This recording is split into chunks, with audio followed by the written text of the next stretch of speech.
Hello everyone, welcome back. Severus here, coming back with a new part of What If Deku was Moth. And well, I'm sure some of you have already noticed that this video is a bit tiny little bitsy titsy, longer than the usual length of my 20 minutes videos. And the reason for that is because we're gonna go through the entirety of I.island today. Since, well, I don't want to stretch this longer than it has to be, and we're already 27 episodes into this What If, and I've just recently finished the prologue. Or, yes, the prologue. And yes, you heard me right, a prologue. Everything before episode 27 was just filler. How does that make you feel? Well, make sure to tell me how does that make you feel down in the comments, and remember to leave down your thoughts, your opinion, blah blah blah, and whatever. Maybe also leave your dirty laundry down in the comments so you can get it in the next episode all clean and ironed or whatever. And well, let's just get right into it now, shall we? Right now, after Midoriya and Emily reached I.island, they proceed to go ahead into their hotel where they're gonna be staying. As after Midoriya and Emily set their bags aside, they proceeded to leave the hotel room and go outside. Midoriya is just wearing some casual clothes, while Emily, she is in her hero costume outfit. And Midoriya just saw her transform, which was impressive. The way the light covers her is very elegant and also quite easy to put on. Must be very convenient for her. Regardless, as Midoriya and Emily are right now walking, he asked her a question that he wants the answer to very, very much so, because he never got her hero name. And so Emily speaks up saying, "Oh, well, my hero name? Have I never told you about it?" As Midoriya said, "No, I don't think so." "So, what's your hero name?" As Emily said, "Oh, well, my hero name is..." As she takes a second, staying quiet, but then she speaks up saying, "You can call me Mayura." As Midoriya heard that name, he remembers it, and then he started chuckling a little, and Emily said, What's the matter? Why are you laughing? Do you think it's bad?" As Midoriya said, No, it's amazing, it's very fitting. It's just quite funny, it made me remember something." As Emily said, what did it make you remember?" As Midoriya said, "I can't put my finger quite on it. I'm sorry, I didn't mean to laugh. It's an amazing hero name. It's very beautiful." As Emily appreciated that, with a little hint of a darker blue blush.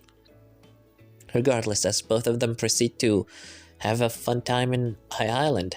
They go into some parks, they meet a few heroes. Midoriya is just as big of a fan as ever, but still with a hint of that serious gentleman that Emily has seen appearing on him quite recently. He's been a lot more, well, just nice in general, a much more pleasant boy, if you will. After a while of them just going back and forth, they go inside one of the Expos, which is a place full of all the technologies and test subjects and a few prototypes that people and scientists around I.island have created for the protection and, of course, hero support gear. As Midoriya just walking through all of these stuff with Emily and explaining some of them before, suddenly somebody sees both of them, be it, well, Araka. She says, "Oh, well, Emily, is that you?" As Emily looks behind to see, oh, it's the Zero Gravity girl. Oh, what was her name again? Oh yeah, Araka. Or Uchako, who cares?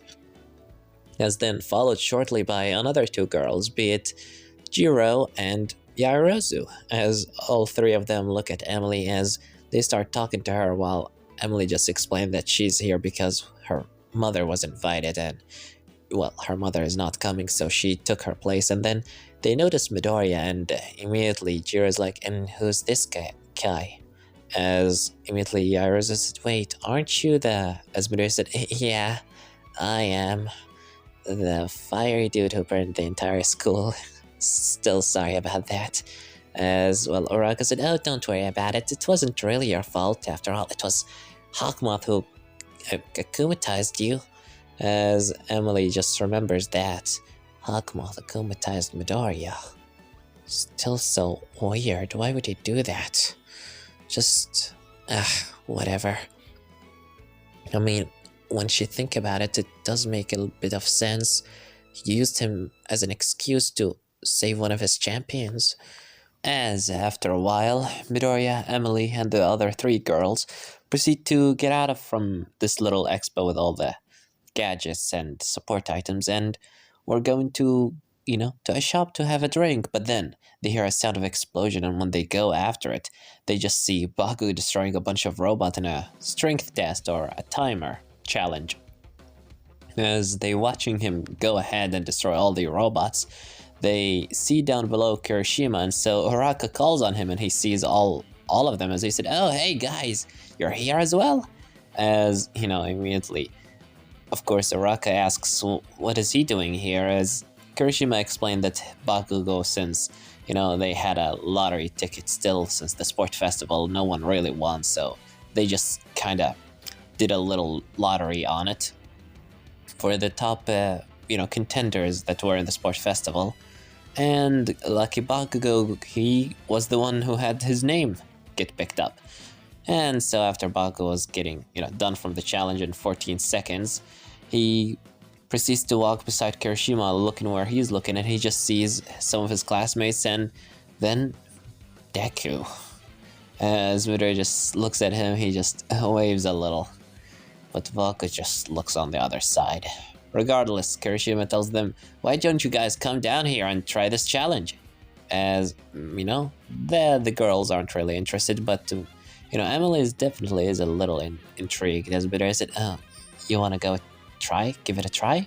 As Emily said, I don't know, I'm not really that heavy of a hitter. As Midori said, come on, I know you can do it.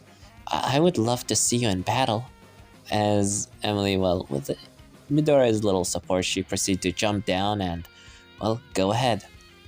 As the timer starts, Emily immediately proceeds to use her fan as a weapon, and Midori noticed something. She's doing something that he hasn't seen her do before, a new trick that she learned, a ranged attack that she managed to create using her fan. Using the very same feathers she can create the demoralized object with and create sentient monsters. Instead, she just swings her fan so quickly that the feathers fly out of them as projectiles. And that is quite the nice use of her miraculous and her weapon that comes with it. Eventually, she got a time, but not shorter than Bakugo's. But then Shoto Todoroki shows up and proceeds to freeze the entire stadium, so yeah, there's that, and him start yelling at, of course, Katsuki. And Katsuki yells at Todoroki, while Todoroki just tells him to calm down, it's not a problem. And whatever. Regardless, Midoriya and his, the rest of them all go to a little shop to have a bit of a drink.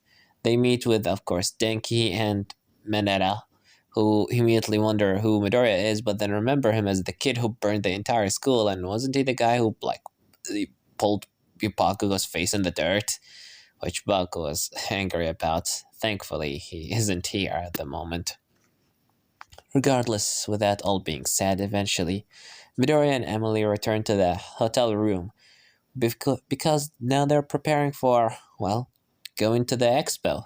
It starts setting a little, as Midoriya is just testing on his suit, saying, you have quite the nice friends, Emily. I don't know why you don't hang out with them a lot. As Emily said, well, I guess they're nice. It's just that I hate big crowds. As Midoriya said, it's alright, I understand. Personally, I like to surround myself with people that I can trust. As Emily said, well, you don't seem to have a lot of friends. As Midoriya said, well, that's harsh. Aren't you my friend? As Emily said, yeah, I am, but, well, other than that other purple-haired kid, I don't see you ever having any other friends. As Midoriya said, yeah, I guess that's fair. Regardless, after they're done, and Midoriya just, shows her his suit, and Emily shows him her dress, which was quite pretty. A very fittingly feathered styled dress in blue. After both of them proceed to go into the expo. They meet inside with Todoroki and the rest of the class, be it Momo, Jiro, Todoroki, and Oraka, and of course, not to forget Shinso. All of them are standing around, Shinso standing far from the rest since he really doesn't know them. And as Midoriya and Emily are standing around and the rest of the girls saw Emily going to talk to her, suddenly from behind they hear another noise, a noise that they unfamiliar with, and Midoriya turns around to see the face of a girl with a blonde hair and a beautiful blue dress, as she said, "Oh, hi. Oh, sorry, I don't think we've met." As everybody sees this girl, and Midoriya also welcomes her, introducing himself as Izuku Midoriya, and she introduces herself as Melissa Shield, and Midoriya is impressed, saying, "Melissa Shield? As in the daughter of David Shield?" And she said, "Yeah, he's my father." And as all of them start talking to each other a bit, eventually they are still waiting for the elevator to turn on so they can go to the party, but it's not turning on anytime soon. And so they start wondering what's going on. Eventually, they went by the ladder and, of course, the stairs to see what's going on from a higher point of view. And they look down to the party and they just see All Might captured down on the ground with a bunch of terrorists and villains. Not before hearing the sound and the microphone, a sound of the villain naming himself Wolfram, taking the entirety of I.island hostage. And Midoriya and the rest are back right now on the stairs. They're talking to each other, wondering what they should do and how this is a very dangerous situation. The heroes are all captured and they're the only one in the tower that could possibly do anything. But what should they do? And then Emily proceeds saying, "Isn't it obvious? We should go ahead and save everyone. We're heroes after all." As Shinsa said, "It will be difficult, but there aren't any other choice. Shouldn't we stay behind and wait?" As, they start arguing a little bit more. Yaoruzu speaking up saying that they are still just students and they don't have their hero licenses. But then, of course, Oraka comes up saying that, it's I.island, it's okay to use your quirk here and all, and they just start arguing before Midoriya cut them off, saying, "No matter what, it's still our job.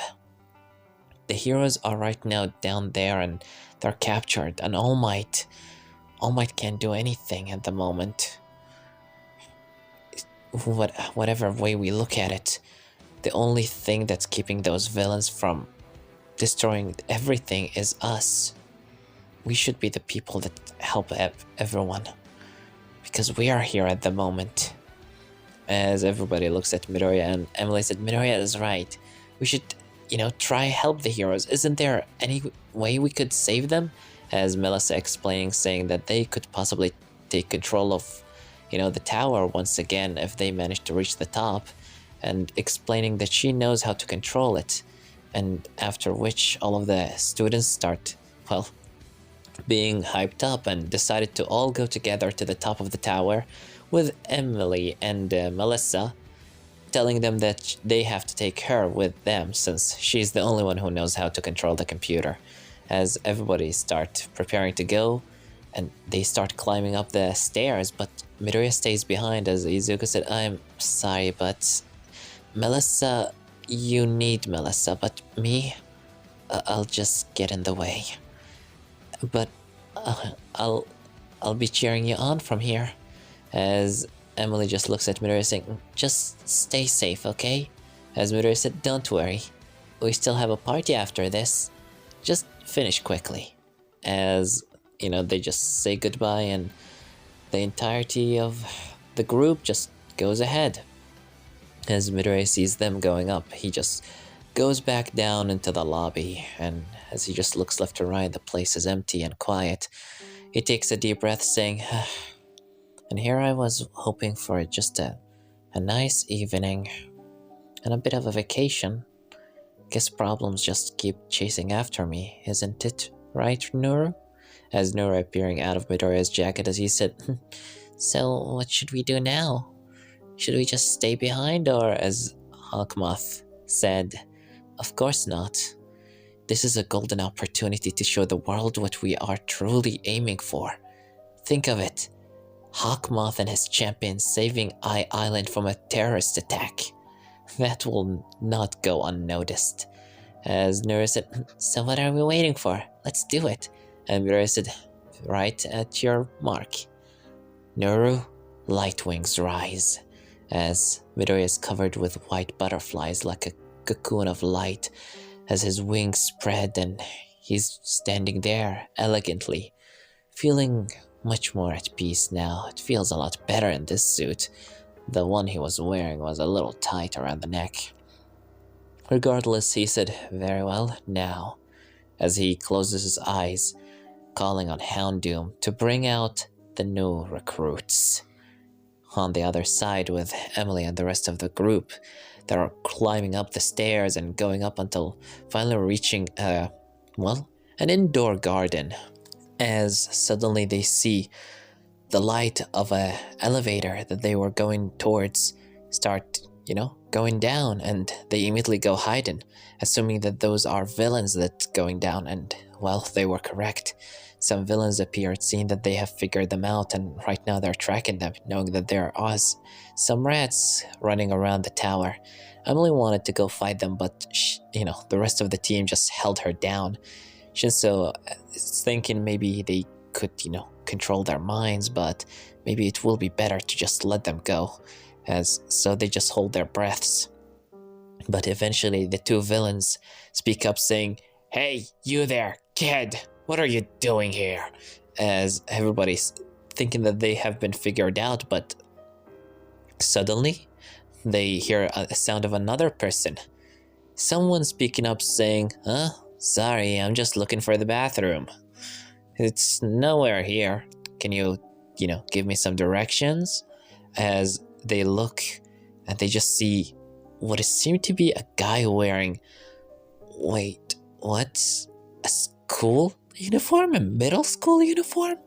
As they see this kid, he immediately speaks up saying, "Sorry, can you guys tell me where can I find the bathroom? This place is so big, it's kind of lost my way around." As the two villains just looking at him, they just shake their head, reporting their earpieces there's just a false alarm. Some random kid is looking for the bathroom or whatever. They'll just kill him. As you hear them say that, saying, "Did I just hear that correctly?" Or suddenly one of the guys increasing the size of his arms and, slashes the air in front of him, sending an air wave on the kid, about to, erase him, take a chunk out of his body. But then in the last minute, the kid sees the guy's hand, and the guy's hand suddenly has a hole inside of it. He falls on the ground saying, "Ah, damn it, my hand, what happened? This is, kid, was that you?" As he said, come on now, let's not point fingers on anyone. At least not before I start pointing my fingers at you. As he pointed his hand at him, doing a hand gesture of a gun, as he points it at the hand of the other guy, as he said, bang, as he shoots, and suddenly another hole appears in the guy's other hand as he's just on the ground rolling in pain. Well, the guy chuckling saying, "This is a lot more fun than I thought. But my orders are clear, is to make sure you guys stay out of the way." So, as he puts his hand on his face and said, "Mask on." And suddenly the kid is covered in a black fog that Emily knows very well, that one that belongs to Hawkmoth. And suddenly he is completely different. He's wearing a black coat with a hood on his head that looks like of a crazy scientist from the medieval time era, with a plague doctor mask and a horrible green mist moving all around of him like a tornado. As he starts breathing through the mask, his voice is echoey as he speaks up saying, "Now, let's knock you out, shall we?" As the guy just moves his hand forward with a quick movement and slamming a bunch of smoke in the guy's face as he tries to cross his arms, but to no avail, the guy is immediately knocked out. as all of the green mist disappeared and said, "That was a lot easier than I thought. I don't think I even needed the help, but thanks anyway." As he starts walking towards the elevator. But as he's walking towards the elevator, suddenly Todoroki immediately blasts him with a wave of ice and stopping him in his track, as the guy immediately takes a step back saying, "Well, this is new. I didn't see this coming." As immediately Todoroki tells the rest of the class to go ahead, he'll distract this one. And he immediately makes a pillar under his foot, under the feet of the rest of the class, letting them go through, well, into a higher place and through the same elevator that the villains came through. As the rest of the group are going ahead, Hawkmoth and his gang are nowhere to be seen. It's only this kid with the plague doctor mask. As Todoroki is gonna start fighting him, he starts keeping the high ground to ensure the smoke doesn't reach him. But as the guy is trying to reach Todoroki with his mist, suddenly, from a distance, he hears the sound of somebody saying, "Die!" as he throws an explosion at the kid. But before he can reach him, somebody immediately kicks Bakugo into the distance, very far away, and he slams into a wall, and Bakugo looks to see a guy, a demon, a blue knight, with electricity sparkling all around of him, a speed demon. As Bakugo, this guy, he looks weird and he looks dangerous, as immediately Kirishima looks at him as well, wondering who he is, but the plague doctor mask speaks up saying, "Hey, I was gonna handle him," as immediately the speed demon speaks up saying, "This is no time to play mustard. Our mission is clear. Stop playing around." As he said, "Oh, what gives? I wanted to see what those heroes have in store. You know how much I hate those wannabe class 1As and you A students." As he said, "Your hatred means nothing in the face of our mission." As he said, yeah, blah, blah, blah, boring orders. "Sure, fine, I'll take it seriously." As he said, "So you're handling things here, I assume?" As he said, "Yes, I will. Our boss wished for you to accompany him." As he said, "Well, since the big man spoke up, I shall go ahead."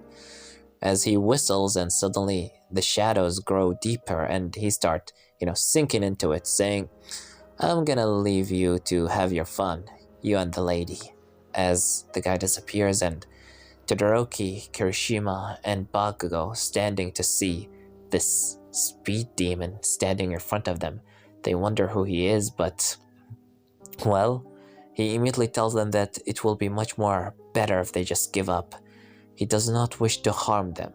As well, Bakugo certainly does not agree with that notion. He immediately attacks alongside Kirishima and Todoroki, as, well, they're immediately being taken care of very quickly. Todoroki is grabbed and thrown into the distance.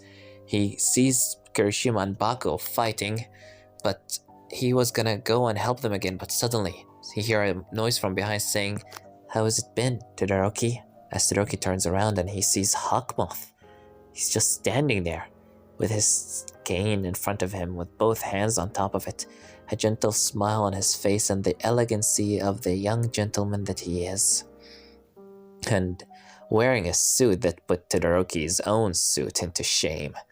As Todoroki immediately starts attacking Hawkmoth, but Hawkmoth stops him, telling him that he's just wanting to talk.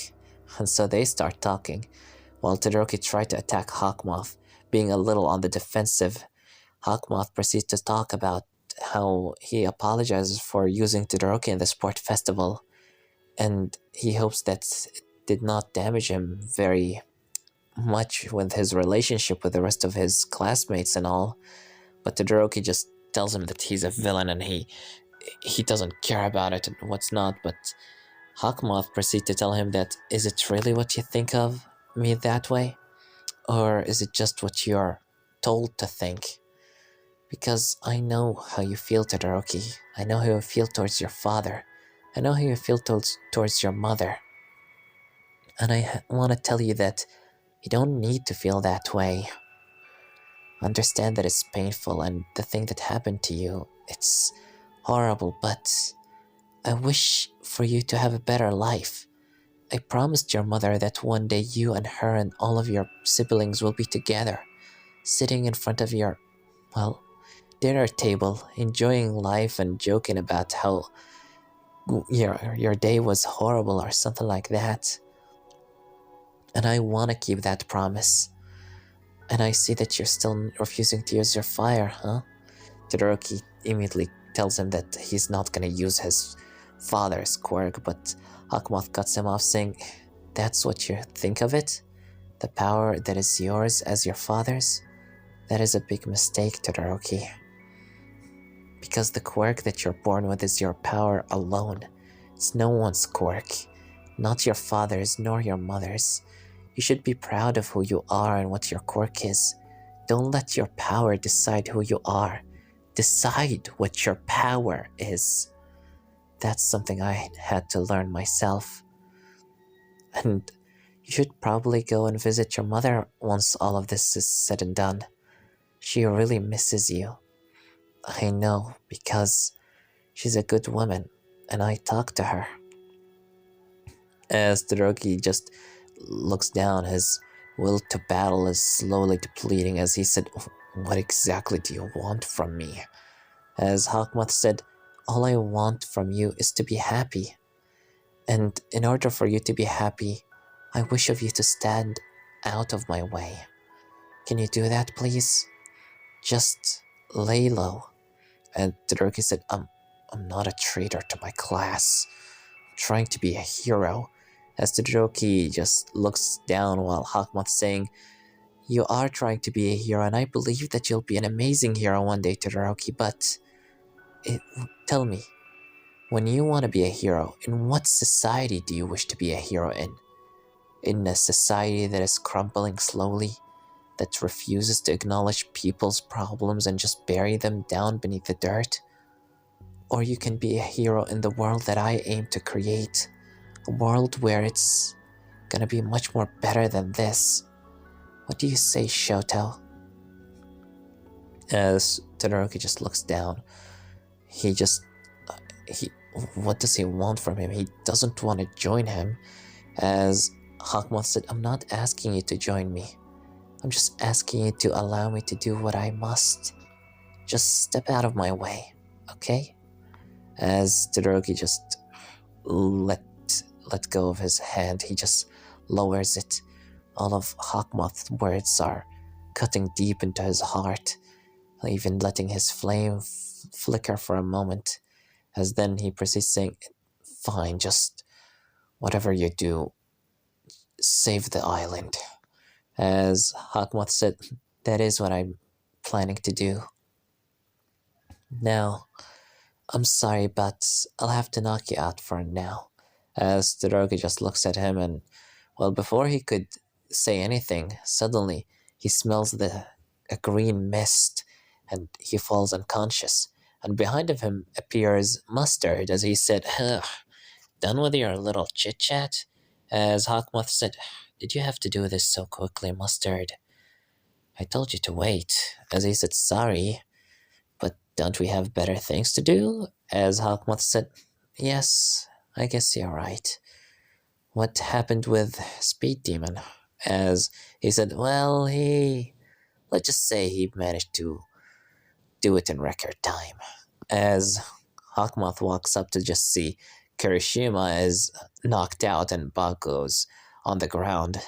Hawkmoth just sees him and Bug with his last consciousness just slips away and, well, he's unconscious as well. As Speed Demon just looks into Hawkmoth and said, "Target neutralized. What's our next target?" As Hawkmoth said, "No need to act so coldly. Well, for now, let's keep going. Our mission is still the same. We need to reach the top. As for now, let's go." As all of them proceeds to continue, walking through a different path. On the other side with Emily and her friends, they reach a different location, and they see a bunch of robots standing in their way and in the way of their next exit. as they're right now thinking of a way they could possibly attack, since they don't really have a lot of ranged attacks. Of course, Yaruzu trying to save up on her fat to create some useful items, while of course Jiro doesn't have her microphones with her, so immediately Momo created a microphones for Jiro to immediately blast the robots into smithereen. But even that is not enough. Those robots are very, very powerful, and so Emily took her turn. She immediately, well, called on Dusu and said, "Dusu, spread my feathers," as Dusu does so, and she transforms, and this time she takes out, well, a little feather, as she tells Yaruzu to create her a little small object, maybe like a pendant or something, a little marble, regardless of which she does, and Emily uses her own emotions. She starts shaping a new sentient monster, a monster that to help her fight, a monster to help protect, and a warrior that will protect her, a dark knight of some sort. As a giant, long, and powerful knight stands in front of Emily, as everyone else is impressed by it, as she immediately orders him to attack, and he does so. As the battle commences and the, well, Red Knight continues to fight, everybody watching him rip and tear through all the robots, but even though he's powerful, numbers are overwhelming. And eventually he starts getting surrounded, and those robots trying to capture him, wrap him with, well, wires that they shoot out on his arms and legs and everything. Everyone else in the classes as well is trying to attack. Of course, Jiro trying to use her sound wave, Yarozu trying to use bombs, and Emily herself just shooting feathers out of her little fan. With that all happening, and of course, good old Melissa standing behind, they're getting overwhelmed, and eventually, someone comes to the rescue. As they all see, in a second, most of the robots that were holding the giant Red Knight hostage suddenly blast into the corner, and the Red Knight is free to see, well, a speedster. Everyone is wondering who's that guy is, but he's not the only one around. Eventually, out of nowhere, another person appear. Another knight. As everybody wondering what's happening, immediately Uraka wondering, did, like, Emily create another one or what? As the fight keeps going and the Red Knight sees that he's faced against one of his own, or one that looks exactly like him, so Emily start ordering him to kill the imposter. And the battle commences. Eventually, a lot of things happen. Jiro tried to attack this speedster, thinking that he's one of the villains after all. They saw him before, and they wonder who he is. Who could they possibly be? What are those people are? And Emily just wondering, could it possibly be him? Is he involved in this situation? She wondered when she saw that black fog on that kid in the indoor garden, but now seeing this guy and this other giant knight that looks exactly like her own, something is off here. But then immediately the speedster does a quick move that causes a very powerful shockwave, causing the power cell inside this, well, place to explode, and immediately everyone gets blasted away in different directions. As right now, while Uraka, Jiro, Yarozu are on one side, Emily and Melissa are on the other. As Melissa and Emily sees a doorway and they're wondering where is Uraka and the rest, thankfully they created earpieces to communicate to each other, and, well, Yarozu telling them that they are fine, they're just gonna keep going a different direction. We will meet at the top, and, well, Emily and Melissa agree, while they go in through a different door. And right now, Emily and Melissa are walking down the, well, hallways, wondering what they should do next. And eventually, somebody comes from behind of them, being the Red Knight again, as Melissa is impressed by his massive stature and height.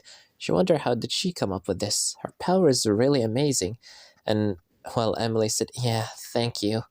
But then she set Feather's fall to allow Dusu to, well, a moment to recharge his power. The Red Knight, of course, still's around, and he just walking behind of them, keeping them protection.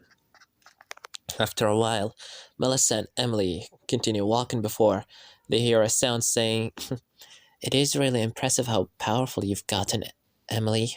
As immediately they look in front of them and they see a young gentleman in a pink and purple suit. As immediately Emily did not recognize him at first, but when she saw that pendant on his tie, she realized who he is. Hawkmoth. Those are his champions. And that other champion that looked like her own knight, could it possibly be one of his? But then a sudden anger washes over her. He's the one who akumatized Midoriya. He's the one who made him do all of these things. And so she immediately orders the knight to attack him. But then suddenly, from Hawkmoth's own shadow, a knight of equal stature and size and power comes out and blocks the attack of the Red Knight. And, well, both of them are right now in a stalemate as their fists and swords are clashing to one another. As Hawkmoth said, "At least let's talk. I'm really not here to fight, Emily.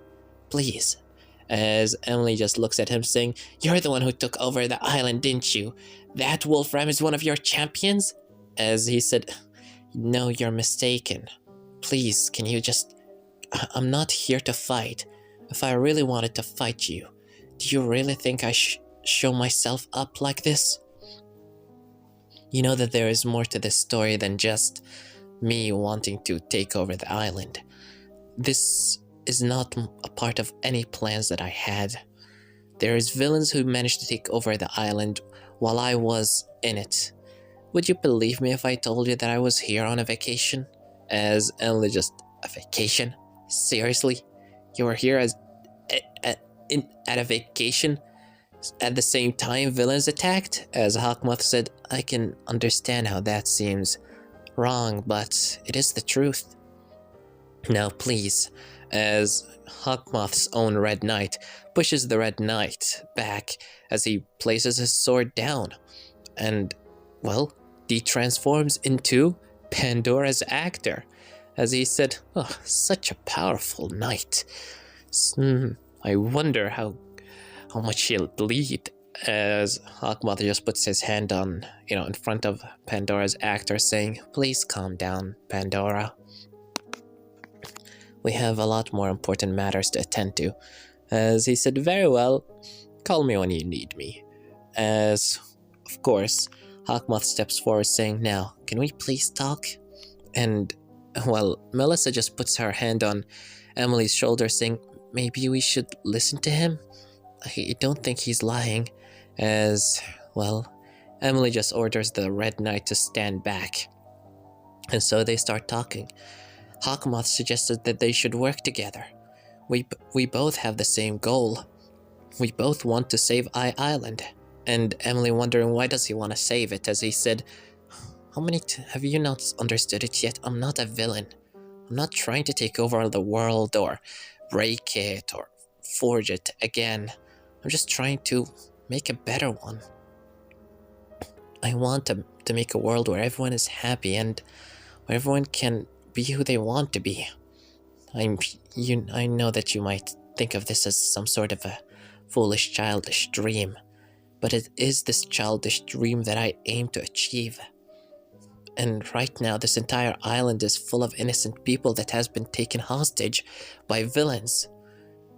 This will be very horrible if anything bad happens, and I can't turn a blind eye when someone in need of help." As Emily and Melissa listens to him talking before, Melissa saying, "Then why did you attack Emily's classmates, Todoroki and the other two?" As Hawkmoth looks at them and said, "Let's be real with ourselves for a minute here, ladies. Would Katsuki Baku have ever listened to what I have to say?" As Melissa just looking at Emily, and Emily said, yeah, he has a point. "Okay, fine. Let's work together, but once everything is over, I'm taking you in."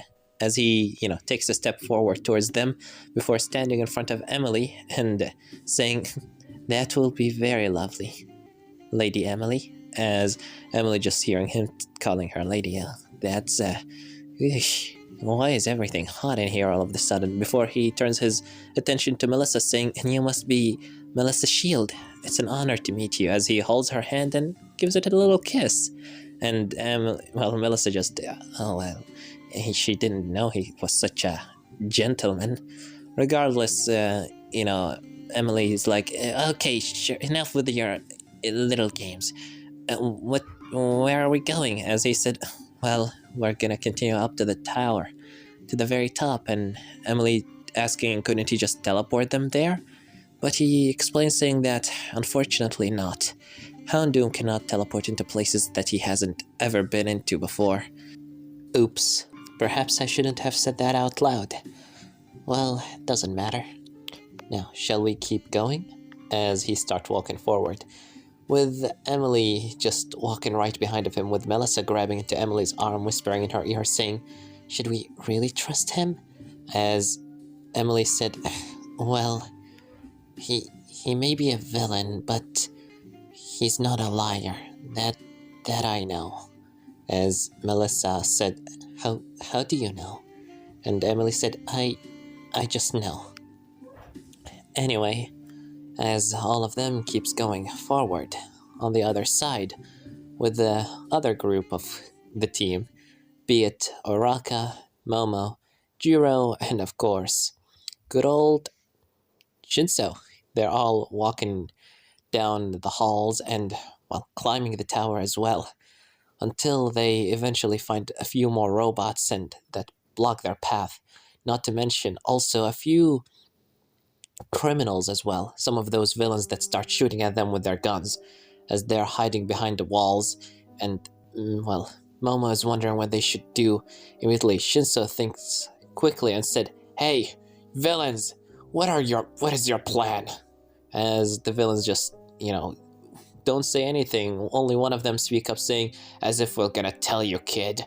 As, well, he just did. And so suddenly one of the villains, using his weapon, hits the other on his head, as the guy's like, "What are you doing? Stop that!" As they start fighting against each other, which gives Jiro enough time to use her, well, earphones with the help of a microphone that Hiarozu created for her to blast the villains away with the robots. But the robots are still relentless. They still attacking, but suddenly, all of the robots in front of them shine in a blue light before they turn into the ground, and they just see marbles on the floor. As the villains as well were going to shoot Shinso, but again, they disappear. They turn into marbles, as all of the group is looking forward to see somebody appearing from behind a corner. As he kneels down a little, grabs some of the marbles and said, "Well, that was certainly unnecessary. I prefer to keep things non-violence." As they look to see a gentleman with a monocle, a brown hair, and a beautiful white and golden suit. As they see him and they immediately wonder who he is, though they get ready to fight, he immediately bows in front of them, saying, "Please, excuse me. I am Mr. Compress, one of Hawkmoth's champions, at your service. Now, sadly, as much as I would love to stay here and chit-chat, my mission is more important, and my role is yet to be served. So for now, I hope you all the pleasant evening." As suddenly he snaps his fingers and he disappears, as everyone else wondering what happened. Uraka said, "Mr. Compress, he's one of Hawkmoth champions?" As Jiro said, "How many of these guys are here?" As Momo said, "Doesn't matter, we need to still climb the tower. Wherever they're after, we have to stop them as well." As they look left and right, saying, "Wait, where is Shinso?" As then they hear a voice from behind saying, "I'm here. Guys, follow me. I found an exit." As they go after him. Well, on the other side, with Melissa and, of course, Emily and Hawkmoth, all three of them are walking together. His other champions have disappeared. He's just, well, walking ahead of the two girls. Both of them are behind of him. The other rest of his champions don't seem to be around of him anymore for some reason, and Emily is a little weirded out. Is he seriously this confident? He's all alone in front of them, and he doesn't seem to be, well, he seems to have his guard down.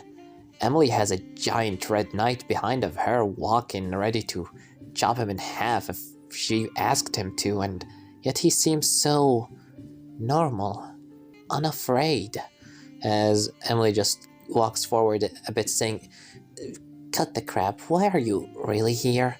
You can't possibly be just here for a vacation," as he said, "Well, whatever you believe, Emily, I was here just for a vacation, before those villains interrupt my time. So it's only fair that I take care of them and ensure they don't ruin this day for anybody else." As Melissa said, "So you're Hawkmoth. I heard a lot about you." As Emily and Melissa are a little angry, especially Melissa, since she knows what Hawkmoth did to Uncle Might. She starts speaking up saying, "Why did you do all of that to Uncle Might? He was a true hero and he helped a lot of the people and innocents. Why did you do that to him? Do you know the amount of damage you caused?" As Hawkmoth, while still walking, his smile suddenly disappears, saying, "There is no one in this world that knows the amount of damage I caused better than me. Remember that well. I understand that you may find my actions horrible, maybe a little villainous. And you're right, I've done many mistakes, but that's why I can't just stop now. There are still a lot of things I need to accomplish, and a lot of people that have their hopes and dreams on me. That weight I will carry with honor and pride, because if I give up now and surrender, that means that I'm nothing more than the villains you all claim me to be. Do you understand? I get that you may be angry with me and furious, and that's understandable, but you don't have to love me or like me. It's alright to hate me, because I don't hate you. In fact, I hate nobody of you. I don't hate All Might, I don't hate Ladybug, and I don't hate any of the heroes. Even if they antagonize me, I still believe of them as people who truly want to do the right thing, and that's why I don't want to hate them. I don't want to hate anyone. I want to give everybody the chance to be a better person, to be a better version of themselves. That is what I aim to achieve, and that's why I can't allow myself to hate." As Emily and Melissa just were a little shocked by his speech, the way he spoke, that almost lullaby-like voice, the calming look on his face, and it's just so peaceful. It's weird, and it left Melissa wondering about the true nature of Hawkmoth, as he proceeded to continue saying, "If this will gonna make you feel a little better, I did try to give All Might his powers back. He refused my offer, though, and, Emily is surprised, saying, 'You talked to All Might?' As he said, 'Yes, All Might and Principal Nezu. They probably haven't told you. I hope that you would keep this a secret. Probably no one will gonna believe you either way, so better keep it a secret. I did talk to them, tried to work with them, but they rejected my offer. I can't say I'm surprised, but I was a little disappointed. Well, enough talking about me, because now we finally reached our destination," as he just points at the door, and suddenly Hawkmoth, hearing voices from the inside, as before any of the girls step forward, he stops them, and they start listening. They hear the sound of David Shield and the sound of his supporter, as both of them talk, and, the truth is revealed. David Shield planned all of this. All of the attack of the villains, it's all because of him. As all three of them step forward, Melissa immediately looking at her dad, saying, "Dad, you're lying, right? This can't be. You can't. It just doesn't make sense. Tell me this is a lie." as David just looks down and, well, he doesn't speak up, but Hawkmoth speaks up saying, "It's not a lie. You really did it, didn't you, Mr. Shield?" As David Shield looks to see Hawkmoth and suddenly he gets angry saying, "You? What are you doing with my daughter?" As Hawkmoth said, "What are you doing with that device, Mr. Shield? Did everything that you've done today was just for that? For just this? You placed the innocent's life in danger? You took the entire island hostage?" As David, just stays quiet for a little, but then he speaks up saying, "I'm doing this because of you. If you didn't do it, what you've done to All Might, then I wouldn't have." As Hawkmoth said, blaming others for the mistakes that you've committed to excuse yourself from all consequences. That is far worse than what you've done today. Please refrain from doing so. Understand that you are an adult, and know that the consequences of your actions still present regardless of how good their intentions were. Doing the wrong things for the right reasons doesn't change the fact that it's still a wrong thing." As David just looks at Hawkmoth, he stays silent for a second, but then he speaks up, telling Melissa that it's alright, it's just because All Might's power is depleting. He's becoming weaker by the days, and after the USJ and the sport festival, he's even gone further weaker, and his secret is revealed to the world. Everything is going mad, and it's just because of villains like him. As he looks at Hawkmoth, "But with this device, All Might can return to his former glory fully. No longer will we scared from villains that try to take over the world." As Melissa just speaks up, telling him, then what about her friends that would spend the entire evening trying to save everyone, climbing to the top of the tower, and she still don't know where they are, and they could be hurt, or even worse. As she's saying, "I could have been hurt, Dad, and if it wasn't for Hawkmoth, I might have." As he said, "Hurt? But doesn't make sense. Those villains are just actors." As Hawkmoth said, "You really don't know what you're doing, do you? I wonder, who really pushed you this path, Dr. Shield?" As if the world is to answer, suddenly from behind he hears a noise saying, "Oops, did our little act already been figured out?" As Hawkmoth turns around to see, well, Wolfram. But before Hawkmoth could react, Wolfram touches the wall beside of him, and a pillar of metal immediately shoots at Hawkmoth, but as it goes to reach him suddenly, the pillar of metal get chopped down to pieces. It caught in a web of darkness, and from the shadows, as if no one knew where he was from. No one felt him, no one heard him, no one even could have seen him coming.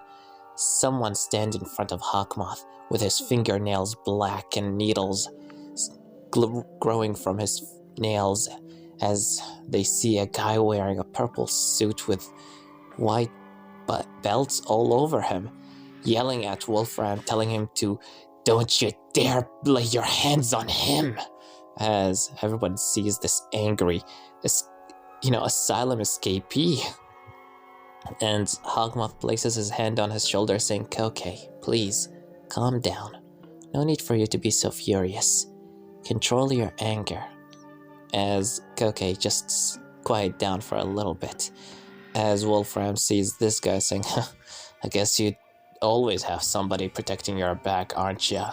As then Wolfram looks into, David Shield's right-hand man and orders him to bring out the device, and so he does. He takes it out of the hand of David, which left him stunned, as then he hands it to, of course, Wolfram, and he explains saying that he allowed the people to just take their device and he didn't do anything about it. The years they spent working on it, and he just handed it over without any resistance. And Hawkmoth just watching this, a betrayal and after a betrayal and a lot of distrust. How disappointing. This really makes him sad to see such a scene. As immediately, as he was about to give the bag to Wolfram, Wolfram proceeded to shoot the guy in the shoulder, giving him his payment. But as he was about to, suddenly the gun flies out of his fingers and hand as he wonders what happened, and he looks at the gun on the side. It seems that there is a bullet hole through it, as then he looks in the distance. At the top, very far at the top, standing somewhere far away, maybe even outside of this room, but it's very odd. He can swear that he can't see anybody there, but then he notices her, hiding in the shadows beneath all the lights. She is standing there, with her rifle pointed right at Wolfram, saying, "Don't you dare move a muscle." As, of course, Hawkmoth always appreciates the fire cover that she provides, as he said, "Your help is always appreciated, Lady Nagant." As immediately, of course, Emily's like, "Wait, Nagant?" As she, looks left and right, where is she? But who really cares about that? As Wolfram saying, "So I guess you have a sniper, huh? Well, that's certainly very impressive on your part. But you're not the only one who likes to surround himself with allies." As Wolfram immediately something happens around of them, out of his control almost automatically.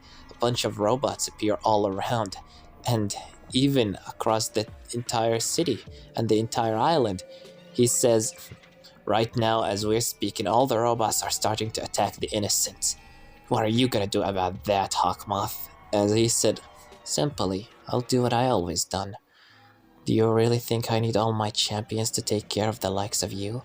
As Hawkmoth speaks up in his mind, he orders them all to act immediately, and they do. The champions of Hawkmoth immediately proceeds to go out and save the innocents, while simultaneously Hawkmoth is taking care of Wolfram, with the help of Asylum, the person he's right now standing in his way, and well as Hawkmoth standing on the sideline to look at David Shield, Melissa, and Emily. Melissa immediately orders her giant red knight to attack as well, but Wolfram immediately as well surrounds him with metal and, buries him alive. But Asylum is silent. He's deadly and quick. He starts attacking Wolfram from all directions, and Hawkmoth just standing on the sideline, grabbing into Emily's and Melissa's arms, saying, "Come on, let's go turn off the alarm system so we can help the heroes. We don't have any more time." As, of course, Melissa understands that, and so she does so.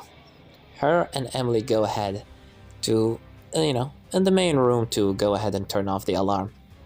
While Wolfram, seeing this guy with that crazed look on his face and the needles, going to try and stab him repeatedly, he manages to protect himself with a wall of course, iron, but these black threads, they're poisonous. It's almost sickening, like a disease that's growing and, dirtying everything around of it, rotting it away. It's so disgusting. But as the guy keeps attacking Wolfram, and Wolfram notices the fact that the guy is really not allowing him to reach Hawkmoth, not to mention Lady Nagant somewhere just offering some fire support. Suddenly, Wolfram comes up with an idea. A crazy idea. As immediately, he grabs the device after creating a giant dome of metal around of him. Lady Nagant immediately trying to shoot it, but as both of her bullets lands on the, giant barrier, and Asylum trying to chop it down to pieces using his needles. Suddenly, the dome breaks open and the entire tower starts opening up as the place, all of it is get flipped upside down. Hawkmoth is immediately caught in the middle of the rubble, and he tries to free himself as he see, of course, Dr. David Shield as well is about to be crushed, so he jumps to protect him, with Asylum immediately jumping in front of Hawkmoth to create a giant thread barrier of some sort of a net, if you will. Lady Nagant is fine. This will not hurt her for now, so she just goes into hiding, very far away. Eventually, when the entire top of the tower crumbles down, Hawkmoth looks up to see the villain already using this device. He's increasing his power ridiculously, and this is terrifying. He didn't imagine such a device would increase the power to this level. As, of course, Hawkmoth looks into David Shield saying, "Are you alright, Mr. Shield?" As he said, "Stay away from me. None of this would have happened if it weren't for you. Why do you have to exist? If it wasn't for you, I wouldn't have done anything like this. If it wasn't for you, maybe All Might would have... As immediately, Hawkmoth just looks at him saying, "Enough. Don't blame others for the mistakes you've done. I thought I've already told you this. You're an adult, for crying out loud. Own up to the mistakes you've made. You have fallen from grace because you allowed yourself to." I can understand what pushed you into doing this, and if this will gonna make it up, I'm sorry. I'm sorry that I existed.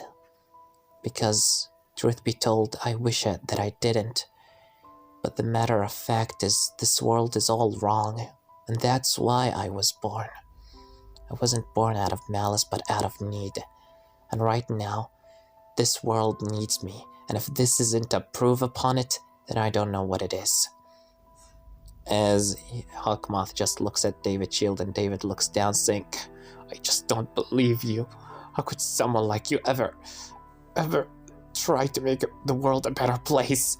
As they're both talking before All Might finally shows up to offer his help. He sees David, he sees Hawkmoth, he sees Emily, and of course Melissa getting protected by the Red Knight, and he sees a few other people such as a woman wearing a mask and that crazed asylum escapee.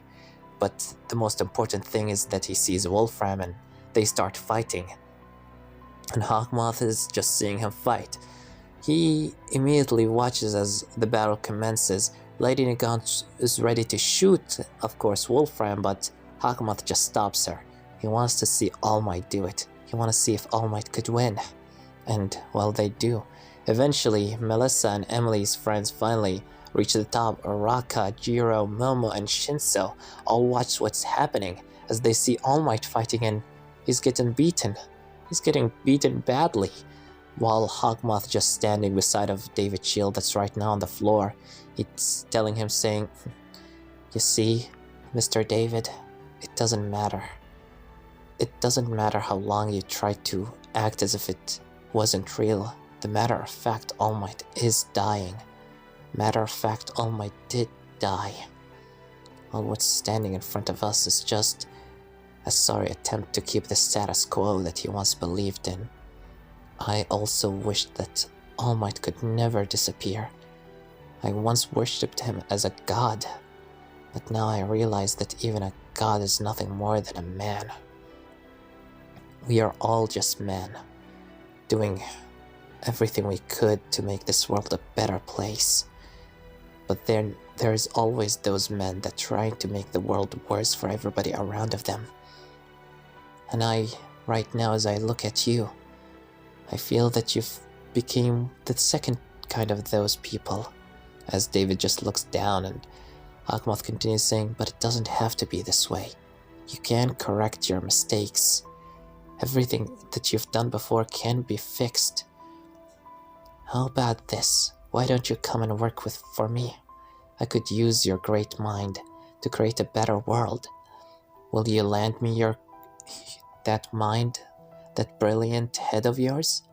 As, well, David just looks at him while All Might is being pushed down to the ground. Everybody just watching this in horror, but Hawkmoth, he's acting like as if nothing happening around of him. As if nothing is of a matter to him. As if everything is peaceful to him. As David just looks at his face, that calm expression as he said, "How can I trust you after all that you've done?" As Hawkmoth said, "That is understandable. Words do not carry meaning as much as actions do they?" As he looks into All Might being pushed to the ground, as then he takes a white butterfly out of his cane, as he places his hands together on them, and he turns the butterfly into an Akuma, as the Akuma start flying around of Hawkmoth, as he looks into Wolfram saying, "Then let me show you a proof of my actions."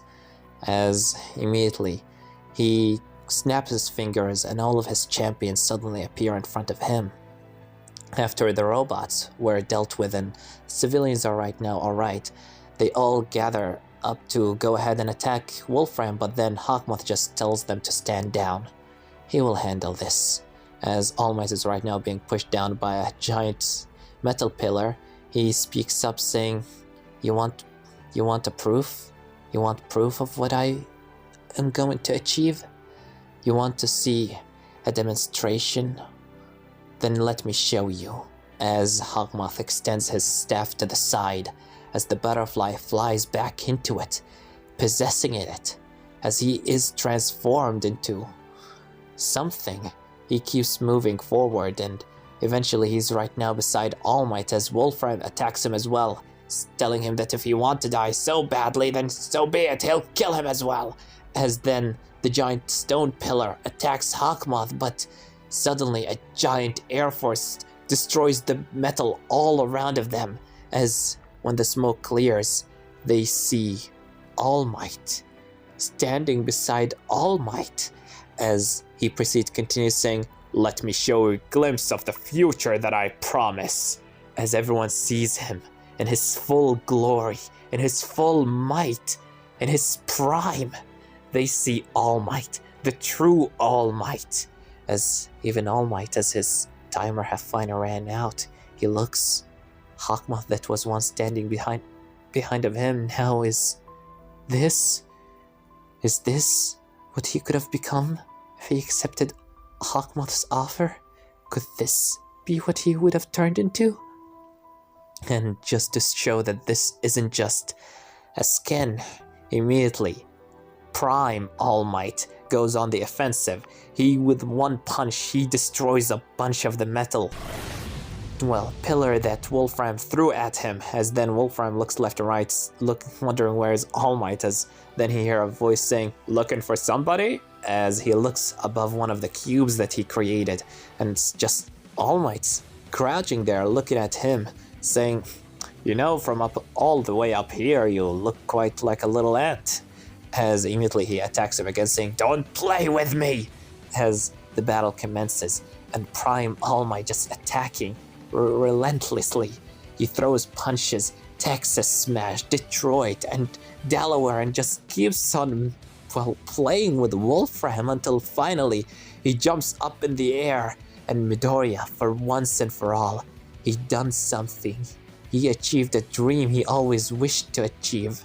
He became just like All Might, as he says, United States of Smash! As with one last punch to the bottom of the tower, the entire place gets swollen in its side of a giant vortex. Wolfram and everyone around start feeling this strong air pressure, so strong that it's immediately caused all the clouds to collect and start raining.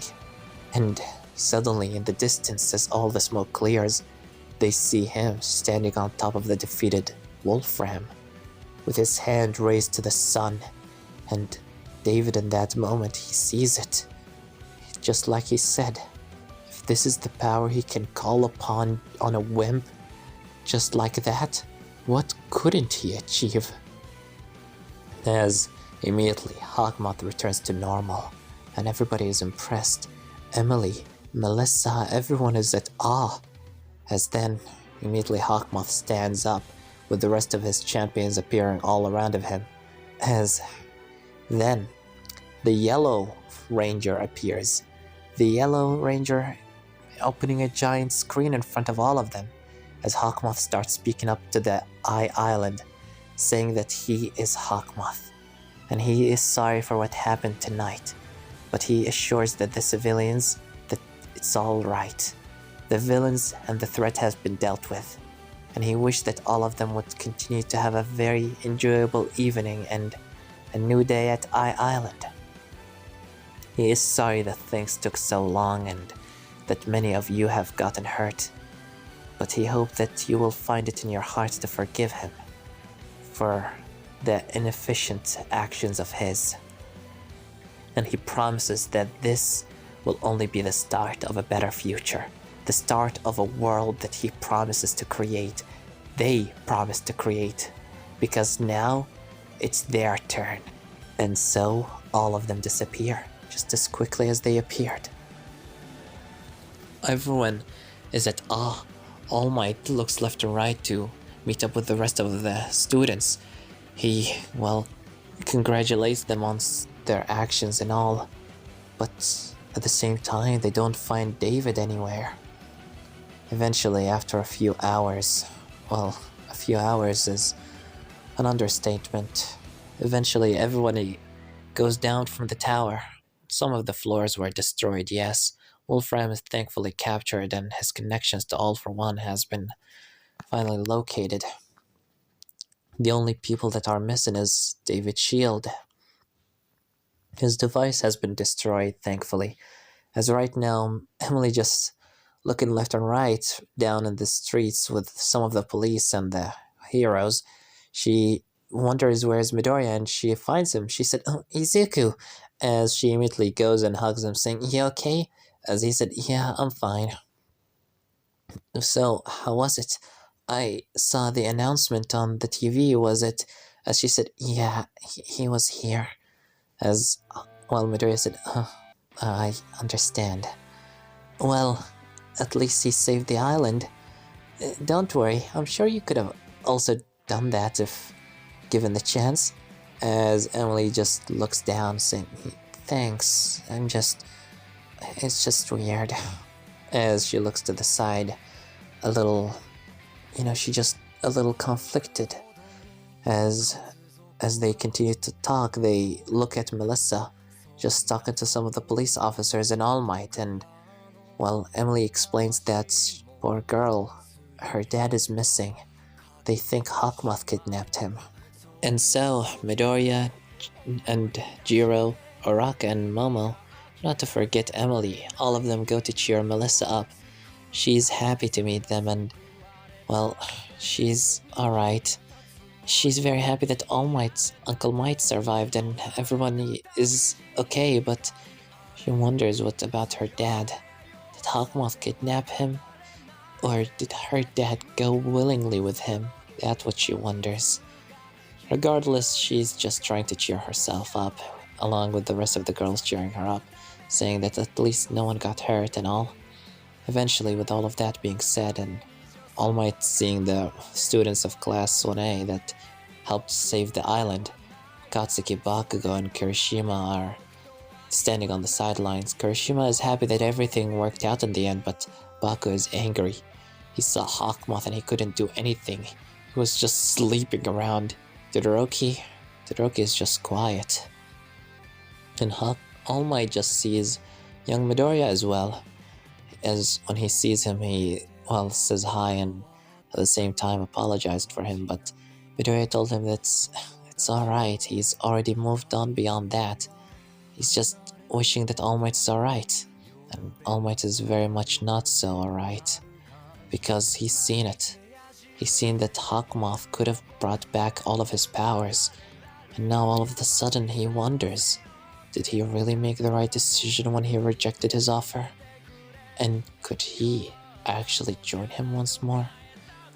That's a dark thought all of a sudden.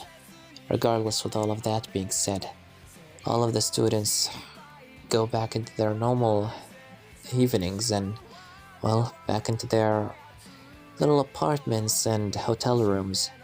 After 2 days, everyone finally, time on I.island is over. They all say their goodbyes, and Midoriya and Emily go on the airplane as they start flying away, flying back home. And Midoriya looks out of his window on I.island as he sees it going in the distance. He wonders if he'd done the right thing. Well, only time could tell. And unfortunately, that's all the time we have for today. Please tell me what you think about this part, and what do you think gonna happen in the next part. Well, I have nothing more to say then. Severed was here.